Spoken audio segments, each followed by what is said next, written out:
الحمد لله رب العالمين والصلاة والسلام على سيد الأنبياء والمرسلين محمد وعلى آله وأصحابه أجمعين ومن تبعهم بإحسان إلى يوم الدين أما بعد انشاءاللہ آج ہم لوگ دو باب پڑھیں گے۔ پہلا باب ہے میت پر نوحہ اور ماتم کے بیان میں۔ حضرت ابو ہریرہ رضی اللہ عنہ بیان فرماتے ہیں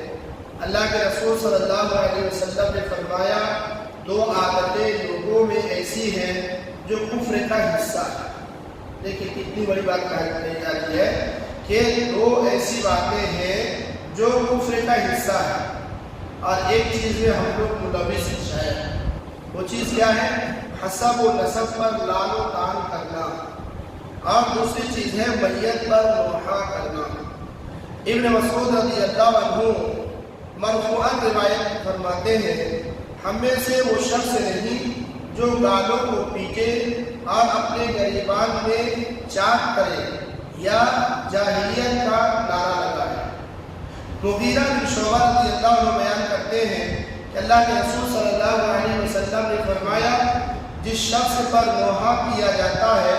تو اس کو نوحہ کی وجہ سے عذاب دیا جاتا ہے۔ گھر والے نوحہ کرتے ہیں لیکن اس کی سزا مرنے والے کو ملتی ہے۔ امام شافعی رحمۃ اللہ علیہ فرماتے ہیں میں نوحہ و ماتم کو مکروہ سمجھتا ہوں کیونکہ اس میں مرد و عورت ایک ساتھ جمع ہوتے ہیں اور غم رنج کی تجدید کرتے ہیں، یعنی اسی کو گویا کے ڈبل سے دہراتے ہیں۔ اور ایک جگہ آپ نے فرمایا میں میت پر اس انداز میں رونے کو جائز سمجھتا ہوں جس میں نوحہ و ماتم کی گنجائش نہ ہو، کیونکہ نوحہ غموں کو جلا بخشتا ہے اور صبر کے دامن سے انسان کو دور کر دیتا ہے، گناہ میں پڑھنے کا سبب بنتا ہے، جیسا کہ حضرت عمر رضی اللہ عنہ کی روایت ہے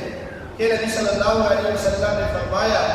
میت کو اس کے اہل خانہ کے رونے اور نوحہ کرنے کی وجہ سے عذاب دیا جاتا ہے۔ آیت حدیث میں یہ بتایا جا رہا ہے کہ گھر والوں کی رونے کی وجہ سے میت کو عذاب دیا جاتا ہے، تو دوسروں کے عمل کی وجہ سے دوسروں کو سزا کیوں ملتی ہے؟ اس لیے اہل علم نے لکھا ہے کہ جس معاشرے میں نوحہ و ماتم عام ہو تو ہر آدمی کو مرنے والے کو وصیت کر کے جانا چاہیے کہ میرے مرنے کے بعد نوحہ و ماتم نہیں کرنا۔ اگر وہ وصیت کر کے جاتا ہے تو اس کو اس کا عذاب نہیں ملے گا، اور اگر وہ جس معاشرے میں وہ چیز عام ہے لیکن اس کے باوجود آدمی وصیت کر کے نہیں جاتا ہے، اس کی وفات ایسے ہو جاتی ہے اور اس کے اوپر نوحہ و ماتم کیا جاتا ہے تو پھر اس پر اس کو عذاب دیا جاتا ہے۔ یہ باب ہے میت پر نوحہ اور ماتم کے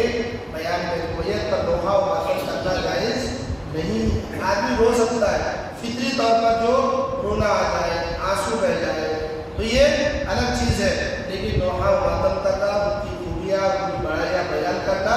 یہ مناسب اور درست نہیں ہے۔ دوسرا باب ہے درخت اور پتھر جیسی چیزوں سے تبرک حاصل کرنے کا بیان۔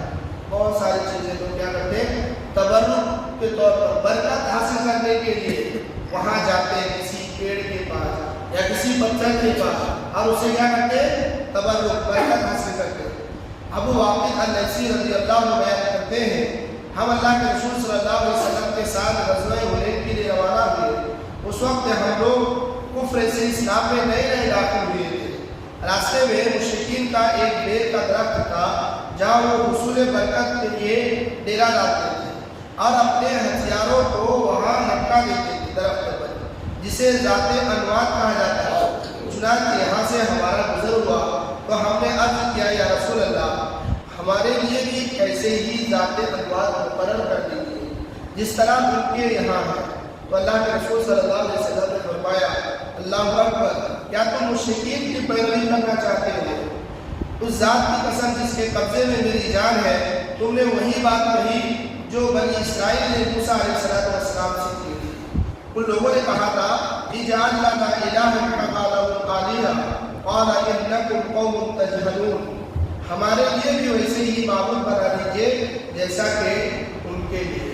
موسیٰ علیہ السلام کی قوم نے بھی بنی اسرائیل نے بھی ایسے ہی کہا تھا کہ مقام دین میں وہ لوگ پہنچے تھے اور کسی کی لوگوں نے عبادت کرتے ہوئے دیکھا تھا کہ ہمارے بھی کوئی ایسا الہ ہونا چاہیے، اور تم ضرور نبی صلی اللہ علیہ وسلم نے آگے تک فرمایا اور تم ضرور ان پچھلی قوموں کے نقش قدم پر چلو گے۔ امام بہقی رحمۃ اللہ علیہ نے امام شافعی رحمۃ اللہ علیہ کے تعلق سے بیان فرمایا، انہیں بتایا گیا کہ اندلس کے کسی مقام پر امام مالک رحمۃ اللہ علیہ کی جانب منسوب ایک پگڑی رکھی ہوئی ہے، وہ سارے لوگ کرتا ہے نا، شرٹ، ٹوپی ہے نا، پیراہن مبارک، اور یہ کیا کہتے ہیں تبرک کے طور پر برکت حاصل کرنے کے لیے وہاں جاتے ہیں، جس سے لوگ بارش کی دعا کرتے ہیں۔ امام شافعی رحمۃ اللہ علیہ کو بتایا گیا کہ امام مالک رحمۃ اللہ علیہ کی پگڑی سے کے متعلق لوگوں کا یہ ایسا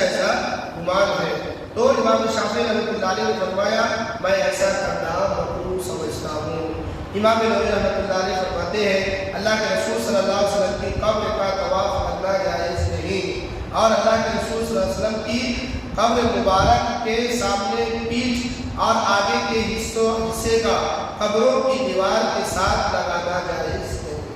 ہے۔ کیا کرتے ہیں؟ دیوار لگا دیتے ہیں، پیٹھ لگا دیتے ہیں، یا تو پہلا حصہ کیا کرتے ہیں اس کو چھوتے ہیں، جیسا کہ حلیمی رحمۃ اللہ علیہ اور دیگر علماء نے ذکر کیا ہے۔ علماء نے یہ بھی ذکر کیا ہے کہ ہاتھ کے ذریعے دیوار کو چھونا اور بوسہ لینا بھی مکروہ ہے، بلکہ ادب کا تقاضا یہ ہے کہ دور کھڑا رہا جائے، جس طرح آپ کے حیات میں آپ صلی اللہ علیہ وسلم کی حیات میں بطور ادب صحابہ دوری کھڑے رہتے تھے۔ یہی درست طریقہ ہے جس پر علماء قائم ہیں، لہذا عوام الناس کے عمل سے دھوکہ نہیں کھانا چاہیے، کیونکہ ابتداء اور عمل اس بات کا متقاضی ہے کہ صحیح حدیث اور علماء کے صحیح اقوال کی پابندی کی جائے، اور ان بدعتوں اور خرافات کی طرف دھیان نہ دیا جائے جو عوام جہالت میں کرتے ہیں۔ جیسا کہ صحیحین میں حضرت عائشہ رضی اللہ عنہا سے یہ روایت ثابت ہے کہ اللہ کے رسول صلی اللہ علیہ وسلم نے فرمایا جو شخص ہمارے دین کے اندر ایسی بات ایجاد کرے جو ہمارے دین میں نہیں ہے تو وہ عمل مردود ہے۔ یہ جو دوسرا باب ہے، اس باب کا مطلب ہے درخت، پتھر اور ان جیسی کسی بھی چیز سے تبرک حاصل کرنا جائز نہیں ہے۔ اللہ تعالیٰ کی دعا ہے اللہ تعالیٰ سب کو ان تمام قسم کی ناجائز اعمال سے اور کاموں سے بچنے کی توفیق عطا فرمائے۔